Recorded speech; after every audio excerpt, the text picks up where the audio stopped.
the warmest of welcomes to Antidotum Airshow Leszno 2025. We have 7 hours of action ahead of us, showcasing aviation in all of its beautiful guises.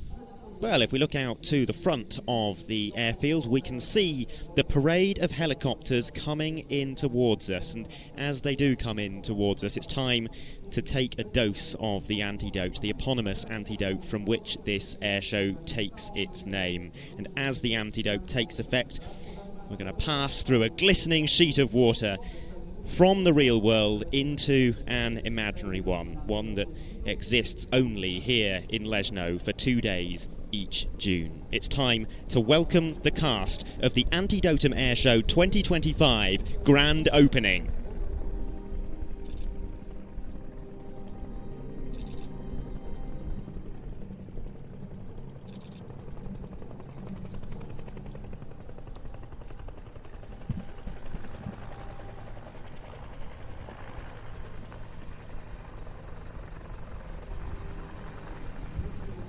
And as you can see there on the live stream, some absolutely fantastic shots from the drones portraying there the UH1 first going through the water, followed by the Bo105, the Tiger there just slipping through, the NH90 just about going through as well. There we go. Absolutely fantastic. Yeah, I'm willing to bet good money that most of you have never seen anything like that before. And now they line up before us for a bow.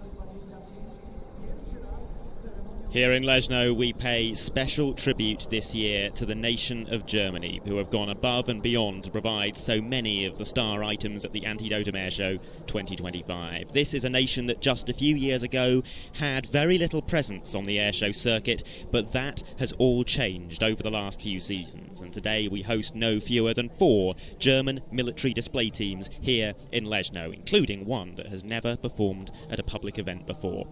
The NH90 and the Tiger seen participating in this formation will later today be performing solo displays of their own.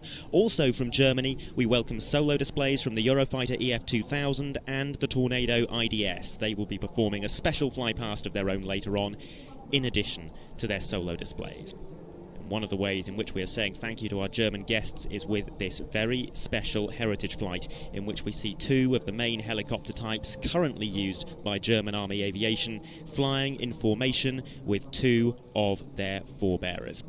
They have changed formation now into box formation, diamond formation as you may also know it, our North American visitors and viewers, and they're now coming onto the display line from the left-hand side for a formation pass.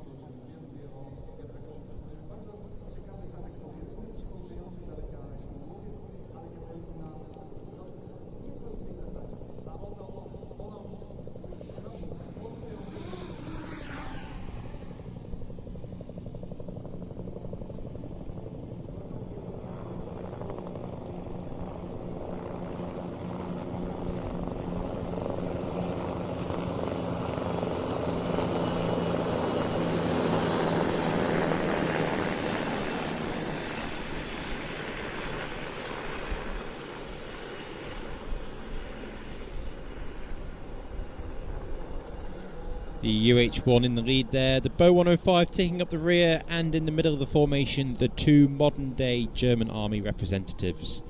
The NH90 tactical transport helicopter, a type that was developed in the 1990s and entered service in 2007. It's a medium-lift transport helicopter as well as a search and rescue platform and an airborne command post. It's an aircraft of highly modern construction techniques, making great use of composite material and featuring a distinctive diamond-shaped hull, all of which helps to give the NH-90 the lowest radar cross-section in its class. Flying alongside it, the Tiger, one of the lightest and nimblest armoured battlefield helicopter gunships in the world. It first flew in 1991, having been developed specifically for France and West Germany, and it was optimised for escort duties and air-to-air combat, both roles which required excellent manoeuvrability. Its solo display, which we will see later, is fully aerobatic and includes all manner of manoeuvres such as backflips and pedal turns.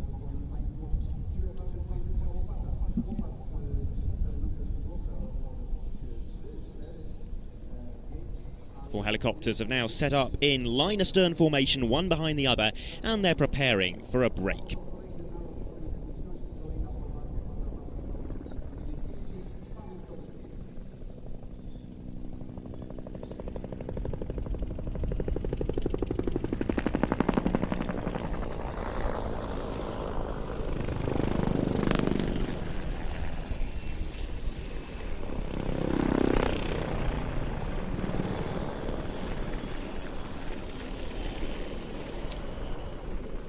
Flying alongside their modern counterparts, two vintage helicopter types, led by the UH1, of which the German army operated over 300.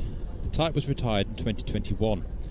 Following behind it, the infamous Bolkow Bo105, the first fully aerobatic helicopter ever built, and one which was operated by the German army as a light anti-armour and observation helicopter up until its retirement in 2016. Both these helicopters come from Heli Solutions. The UH1D is newly acquired, and this is its first public appearance in their ownership. Those two civilian-operated helicopters coming back around to continue this display. Our guests from the German army touching down on the far side of the airfield, their role in this performance now complete. But it is to the vintage types that we now turn our attention. They're going to be coming in from the front directly towards us for some synchronized hovering maneuvers. They will come into the hover in front of show centre and conduct spot turns to face directly towards each other, and then we will see them accelerate past each other in something of an opposition pass.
And it's the Iroquois which will now briefly entertain us. You might also know it as the Huey. It's an outstandingly successful multi-purpose helicopter, of which more than 16,000 were built during a 31-year production run starting in 1956 and continuing all the way up until 1987.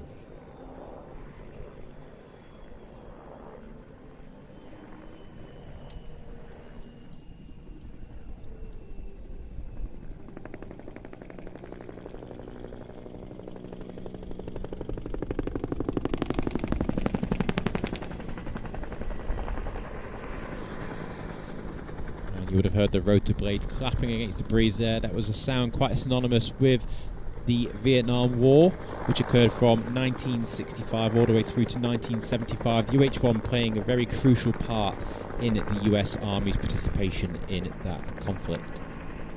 Yeah, it's a helicopter that was developed for the United States as a medical evacuation and general utility helicopter.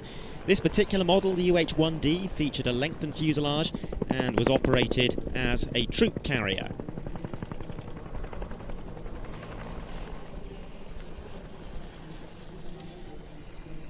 Germany built the type under licence and fitted them with a 1400 horsepower Lycoming T53 piston engine.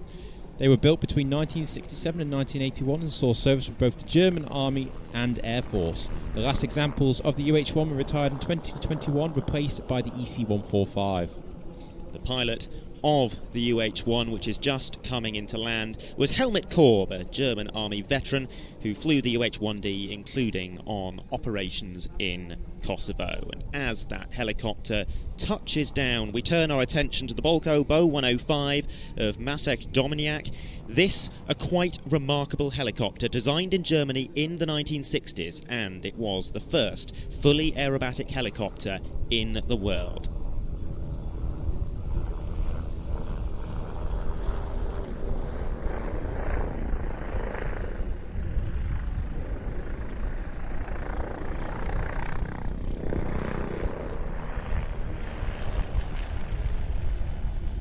What made the difference was the rotor design. Most helicopters up until this point used rigid rotors attached to the rotor head by delicate hinges, so if the helicopter pulled any G, the hinges would bear the brunt of the force.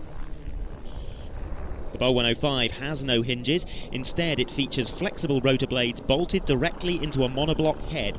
It's the flexible rotors that absorb the G-force, and that means the Bo105 can perform aerobatic manoeuvres at up to 3.5 G.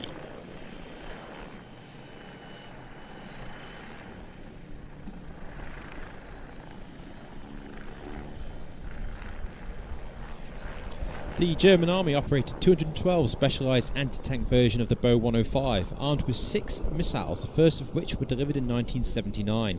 However, the Bo105 wasn't especially well suited to high-intensity combat roles, and so the Eurocopter Tiger, an example that you just saw fly with the Bo105, was developed as its direct replacement.